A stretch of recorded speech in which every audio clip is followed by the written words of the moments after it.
Shalom, shalom, shalom la famille.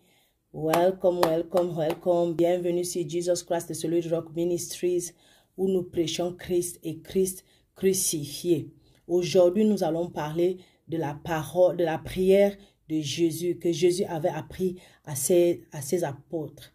Pourquoi? Parce qu'aujourd'hui, dans l'église, on nous montre que cette prière a tellement de puissance, que cette prière est tellement forte, que lorsque tu pries cette prière, tu vas voir ta vie changer. Pourtant, en tant qu'enfant de Dieu, né de nouveau, né de l'esprit et non de la chair, cette prière n'a aucun effet sur nous. Elle n'a aucun effet sur nous. Elle est nulle et sans effet sur nous. Pourquoi? Parce que après que Jésus ait appris à ses apôtres de prier de cette manière, il n'y a aucune place dans la Bible, dans les épîtres, dans les actes, où les apôtres de Dieu ont repris cette prière-là, où les apôtres de Jésus ont repris cette prière. Il n'y en a pas. Partout tu vas chercher, il n'y en a pas. Personne n'a appris cette prière. C'est pourquoi il est très important que nous examinions cette prière pour voir est-ce que cette prière a sa place dans le corps de Christ aujourd'hui. Lisons la prière.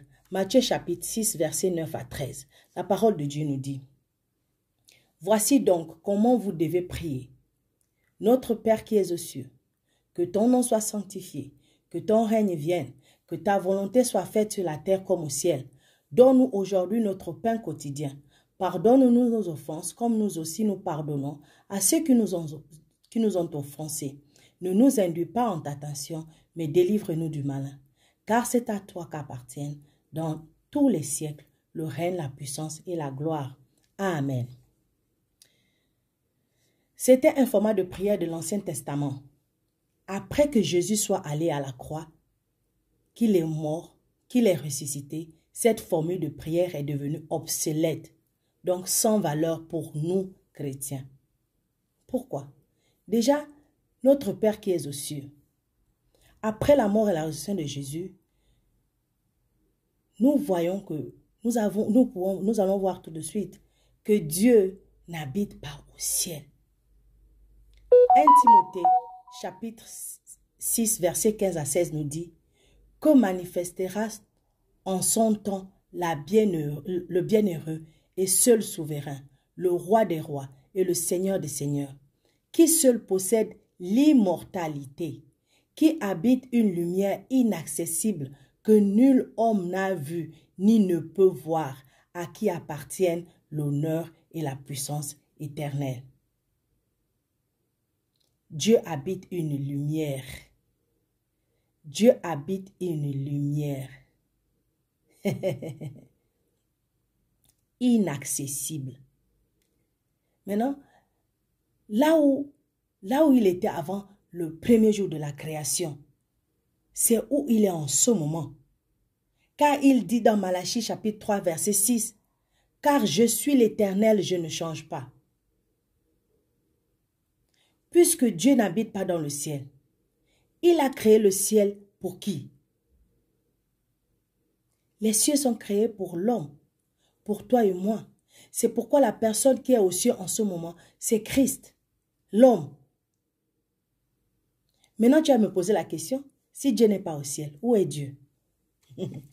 La parole de Dieu nous dit, dans 1 Corinthiens, ça va me faire rire, parce que quand j'étais en train de chercher où habite Dieu, c'est pas facile de trouver, parce que ce sont des choses que les gens n'enseignent pas, les gens n'en parlent pas, pourtant c'est tellement important. Où habite Dieu aujourd'hui? 1 Corinthiens chapitre 3 verset 16 nous dit, « Ne savez-vous pas que vous êtes le temple de Dieu et que l'Esprit de Dieu habite en vous? » Jean chapitre 14 verset 23 nous dit, « Jésus lui répondit, « Si quelqu'un m'aime, il gardera ma parole et mon Père l'aimera. Nous viendrons. » Quand il dit nous là, nous, c'est Jésus et son Père.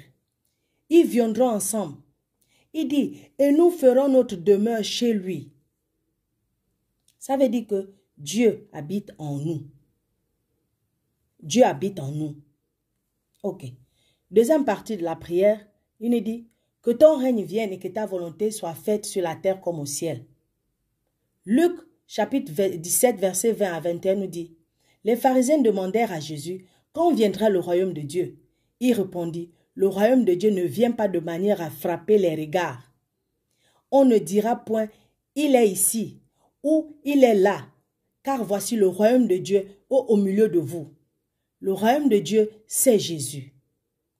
La volonté de Dieu est déjà faite en Jésus-Christ. La volonté de Dieu sur la terre est déjà contenue dans l'alliance appelée le Nouveau Testament. Alors, sa volonté est déjà avec nous.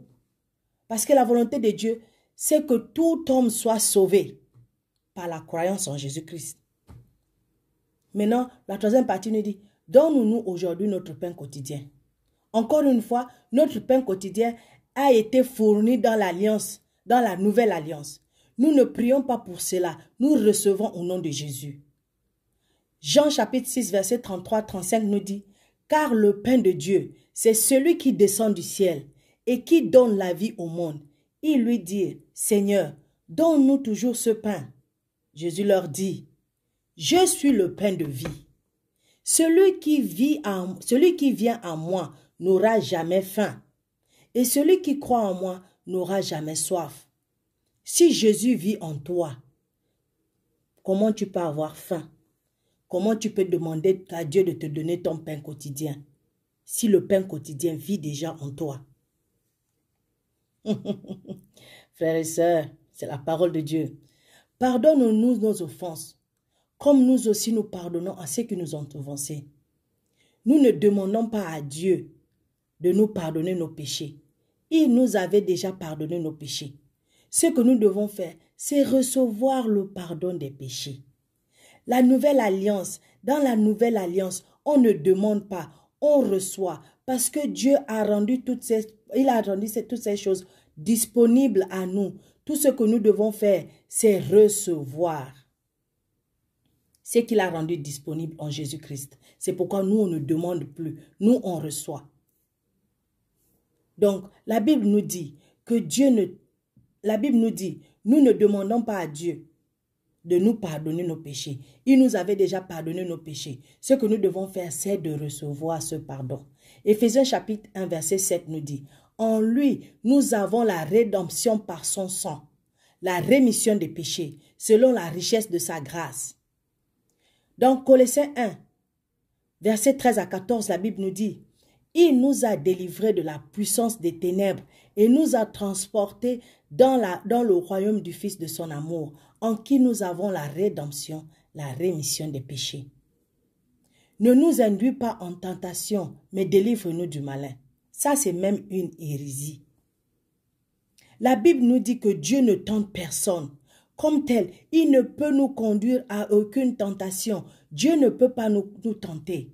Jacques chapitre 1 verset 13 nous dit que personne lorsqu'il est tenté ne dise « c'est par Dieu que je suis tenté » car Dieu ne peut être tenté par le mal. Aussi ne tente-t-il lui-même personne. Il est très clair que Dieu ne conduit personne à la tentation. Il ne nous met pas entre les mains de Satan pour n'importe quelle raison. Jamais, il ne pourra jamais le faire. Nous ne prions pas aussi qu'il nous délivre du malin.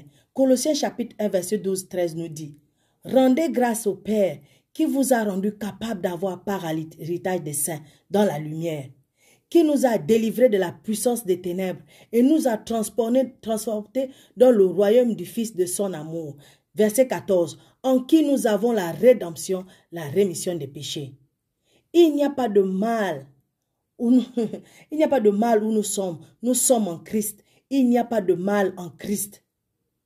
Notre responsabilité est de revendiquer nos droits conventionnels, nos droits légitimes et de rester où nous sommes en Christ.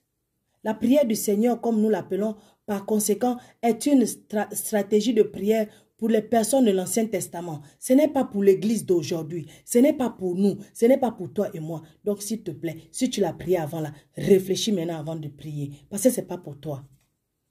Comment nous devons la prier maintenant en tant qu'enfant né de nouveau de Jésus? Nous devons la prier ainsi. Notre Père qui est en nous. Tu peux dire notre Père qui est au ciel. C'est comme tu veux. Notre Père qui est en nous, notre Père qui est au ciel, c'est comme tu veux. Parce que Dieu est omniprésent. Il est partout. Donc, il vit en nous, il vit partout. Donc, tu dis, notre Père qui est en nous, ou qui est au ciel, mais moi je préférais toujours dire, moi je dis toujours notre Père qui est en moi. Que ton nom soit sanctifié. Merci parce que ton règne est déjà venu à la personne de Jésus-Christ. Merci parce que ta volonté est déjà faite sur la terre comme au ciel. Car le salut est désormais disponible pour tous ceux qui croient. Merci parce que nous avons désormais notre pain quotidien. Merci parce que nos offenses nous sont pardonnées, afin que nous puissions pardonner tous ceux qui nous ont offensés. Merci parce que tu ne nous induis pas à la tentation, mais tu nous délivres de tous les plans et pièges de l'ennemi. Car c'est à toi qu'appartiennent dans tous les siècles le règne, la puissance et la gloire. Amen. Shalom, shalom. Merci d'avoir regardé. Si ça vous a plu, commentez, partagez, abonnez-vous. Amen. Shalom.